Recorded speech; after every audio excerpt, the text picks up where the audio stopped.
बच्चों, कैसे हो? ठीक हो? उम्मीद करती हूँ आप घर पर खुश होंगे। तो आज मैं आपके लिए नई वीडियो लाई हूँ जिसमें है संज्ञा के भेद। पिछले वीडियो में हमने संज्ञा के बारे में जाना था कि संज्ञा क्या है। बेटा, संज्ञा के 3 भेद होते हैं, या ये कह सकते हैं कि जो संज्ञा है वो 3 प्रकार की होती है। नंबर 1,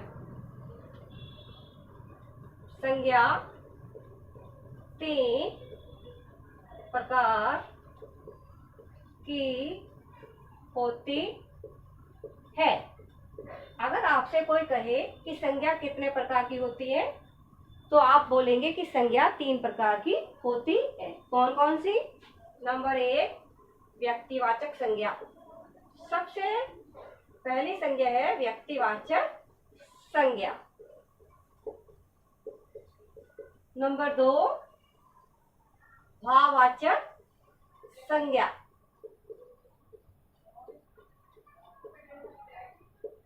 नंबर 3, जातिवाचक संज्ञा।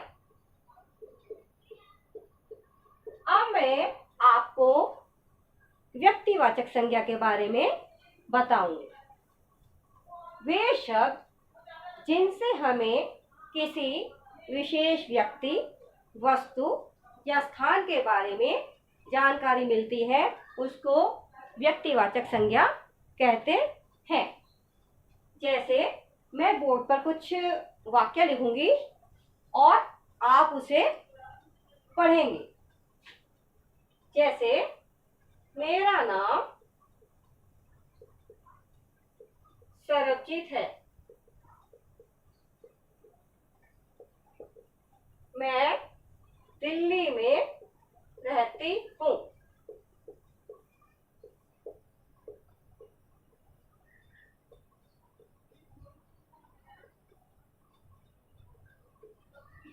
मैं दिल्ली में रहती हूँ।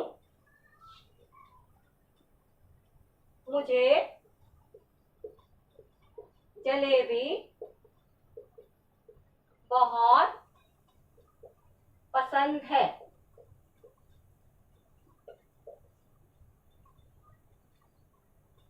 मुझे जलेबी बहुत पसंद है। शाहजहां ने ताजमहल बनवाया। अशोक एक महान सम्राट थे। तो इन वाक्यों को मैं दोबारा पढ़ती हूँ। मेरा नाम सरबजीत है। मैं दिल्ली में रहती हूँ। मुझे जलेबी बहुत पसंद है। शाहजहां ने ताजमहल बनवाया। अशोक एक महान सम्राट थे। तो इसमें जो सरबजीत है वो व्यक्ति विशेष है। इस वाक्य में, पहले वाक्य में जो सरबजीत शब्द है वो व्यक्ति विशेष है, विशेष व्यक्ति का नाम है। मैं दिल्ली में रहती हूँ। दिल्ली एक विशेष स्थान का नाम है। मुझे जलेबी बहुत पसंद है। जलेबी जो शब्द है विशेष शब्द है। शाहजहां ने ताजमहल बनवाया। शाहजहां एक व्यक्ति विशेष है। ताजमहल एक विशेष इमारत का नाम है, जिसे आप वस्तु भी कह सकते हैं। अशोक एक व्यक्ति विशेष का नाम है। तो हम ये कह सकते हैं कि वे शब्द जिनसे हमें किसी व्यक्ति विशेष, वस्तु या स्थान के बारे में जानकारी मिलती है या पता चलता है, उसको हम व्यक्तिवाचक संज्ञा कहते हैं। अब मैं आपको कुछ व्यक्तिवाचक संज्ञा के बारे में कुछ उदाहरण भी देती हूँ। जैसे देशों के नाम: नेपाल, कनाडा, अमेरिका, जापान। पुस्तकों के नाम गीता, कुरान, बाइबल, रामायण आदि। नदियों के नाम नील नदी, गंगा, कावेरी, ब्रह्मपुत्र, यमुना आदि। विशेष व्यक्तियों के नाम जैसे महात्मा गांधी, सुभाष चंद्र बोस, भगत सिंह, चंद्रशेखर आजाद आदि।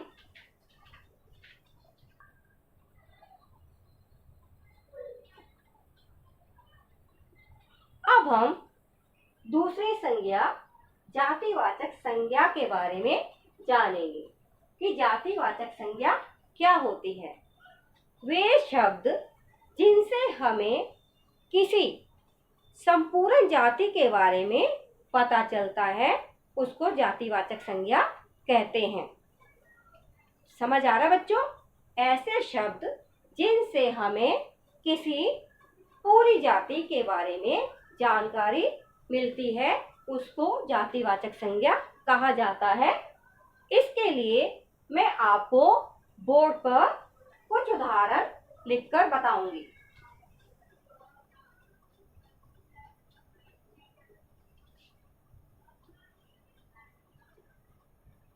तो अब आप देखिए, मैं बोर्ड पर कुछ उदाहरण लिखती हूँ और आप उन्हें पढ़ेंगे। जैसे ये जो उदाहरण है जातिवाचक संज्ञा के हैं। मेरी कक्षा में 30 लड़के हैं।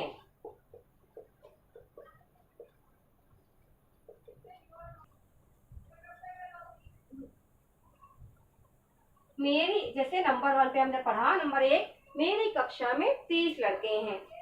ठीक है। लड़कियां खेल रही हैं।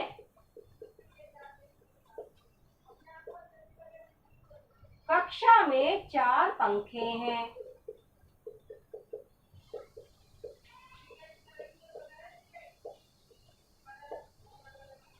दिल्ली एक बहुत सुंदर शहर है। फल बहुत स्वादिष्ट है। फल बहुत स्वादिष्ट है। तो इसमें हम देखते हैं कि जातिवाचक संज्ञा कौन सी है, ये आप कैसे पता लगाएंगे। जैसे मेरी कक्षा में 30 लड़के हैं। लड़के, अब लड़के चाहे आप ही कक्षा में हैं चाहे मेरी कक्षा में है, लेकिन वो लड़के जाति से संबंधित है और वो पूरी लड़का जाति के बारे में आपको बता रहे हैं। लड़कियां खेल रही हैं, तो जो लड़कियां शब्द है वो लड़की जाति से संबंधित है। इससे आपको पूरी लड़की जाति के बारे में जानकारी मिल रही है। कक्षा में 4 पंखे हैं। पंखे, तो इससे आपको पंखे की जो जाति है, संपूर्ण जाति है, उसके बारे में जानकारी मिल रही है। दिल्ली एक बहुत सुंदर शहर है, तो इसमें आपको जो शहर शब्द है, शहर जाति से संबंधित पूरी जानकारी होती है। फल बहुत स्वादिष्ट है। अब इसमें आपको जो फल शब्द है उसमें फल जाति के बारे में आपको पूरी जानकारी मिल रही है। तो जो लड़के शब्द है, लड़कियां हैं, पंखे, शहर और फल शब्द है, वो किसी व्यक्ति विशेष के नाम नहीं है, वो एक संपूर्ण जाति के बारे में आपको बता रहे हैं। तो बेटा, जातिवाचक संज्ञा क्या होती है? जातिवाचक संज्ञा में जो शब्द आते हैं वो एक संपूर्ण जाति के बारे में आपको बताते हैं। एक संपूर्ण जाति के बारे में आपको जानकारी मिलती है। जैसे इन उदाहरणों में आपको लड़के जाति के बारे में पता लगता है, लड़कियां जाति के बारे में पता लगता है, पंखे हैं वो जाति के बारे में पता लगता है, दिल्ली एक बहुत सुंदर शहर है। शहर के बारे में आपको पता लगता है। शहर कोई भी हो सकता है। शहर दिल्ली है, कलकत्ता है, चेन्नई है, मुंबई है। ठीक है। और फल बहुत स्वादिष्ट है। इसमें पूरी फल जाति के बारे में आपको पता चलता है।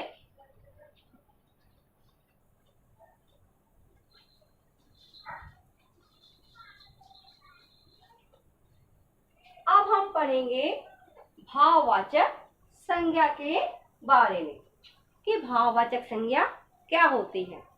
वे संज्ञा शब्द जिनसे हमें किसी व्यक्ति, वस्तु या स्थान के गुण दोषों के बारे में पता चले या उनकी अवस्था के बारे में पता चले, उसको भाववाचक संज्ञा कहते हैं। बच्चों, जो भाववाचक संज्ञा होती है उसको हम छू नहीं सकते, केवल महसूस कर सकते हैं। आइए बोर्ड पर मैं कुछ उदाहरण देती हूँ। अब हम पढ़ेंगे भाववाचक संज्ञा के बारे में। चलिए, अब मैं आपको बताऊंगी भाववाचक संज्ञा के उदाहरण। जैसे नंबर 1, बुढ़ापे में कमजोरी आ जाती है। ठीक है, पढ़िए, मन में पढ़िए। बचपन में मैं बहुत शरारती थी। मुझे पढ़ना है।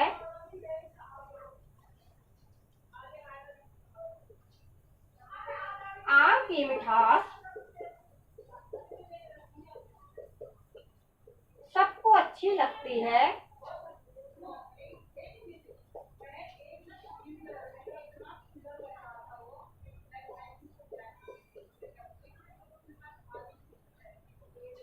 दीपक एक बेईमान लड़का है। तो आइए अब हम इसमें से जातिवाचक संज्ञा के बारे में, भाववाचक संज्ञा के बारे में जानकारी लेते हैं। बुढ़ापे में कमजोरी आ जाती है। जैसे कि मैंने आपको बताया कि जो भाववाचक संज्ञा है उसको हम महसूस कर सकते हैं, उसको हम छू नहीं सकते। ठीक है, तो बुढ़ापे को हम छू नहीं सकते। इसमें क्या है, बुढ़ापा शब्द है जो वो है भाववाचक संज्ञा, इसको हम महसूस कर सकते हैं। कमजोरी को भी हम महसूस कर सकते हैं। बचपन में मैं बहुत शरारती थी। बचपन शब्द है जो वो भी भाववाचक संज्ञा है। मुझे पढ़ना है और बड़ा आदमी बनना है। ठीक है, मुझे पढ़ना है और बड़ा आदमी बनना है। तो इसमें जो पढ़ना शब्द है वो भी भाववाचक संज्ञा है। आम की मिठास सबको अच्छी लगती है। आम मीठे होते हैं ना, मुंह में पानी तो नहीं आ रहा। आम की जो मिठास है वो सबको अच्छी लगती है। तो मिठास शब्द है जो वो कौन सा शब्द है वो बच्चों, भाववाचक संज्ञा। दीपक एक बेईमान लड़का है। अब जो बेईमान है बेटा वो भी भाववाचक संज्ञा में आता है। ठीक है, अगर मैं एक और एग्जांपल दूं कि राम एक ईमानदार लड़का है। ईमानदार लड़का है, तो बेटा जो ईमानदार है ये भी भाववाचक संज्ञा है। तो भाववाचक संज्ञा में कौन कौन से शब्द आते हैं, जैसे बुढ़ापा, कमजोरी, बचपन, पढ़ना, मिठास, बेईमान, ईमानदार, हरियाली, सुंदरता, हंसी, खुशी, सुख, दुख, ऐसे शब्द आते हैं जिनको हम महसूस करते हैं लेकिन उनको हम छू नहीं सकते। थैंक्स।